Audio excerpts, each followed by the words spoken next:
How to add or change profile picture on the REDnote app. Hey everyone, welcome back to One Click Finance, and in today's video, I'm going to show you how you can add or change a profile picture on the REDnote app. Your profile picture is one of the first things people see, so let's make sure that it's looking good. Let's get started.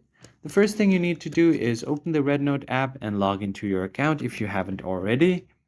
Once you are logged in, tap on the profile icon located at the bottom right of your screen. This will take you directly to your profile page.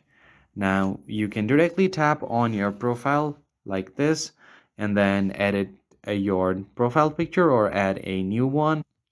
If you tap on the profile button right here to edit profile, you'll only be able to change the background photo. So you can just tap on this right here, or if you tap on your profile, just directly tap on this profile icon.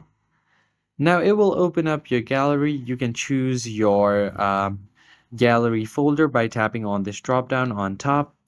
Just choose the photo that you want to set as your profile picture. And once you have chosen your desired photo, just go ahead and tap on it. Then adjust its size and its ratio. Once you are happy with your picture, just tap on the save button on the bottom right, and your new profile picture will be updated. And that's how you can easily update or add a new profile picture on the REDnote app. If you found this tutorial helpful, hit the like button down below and subscribe to the channel. Share it with your friends so they also know how they can update their profile picture. I'll catch you guys on the next one.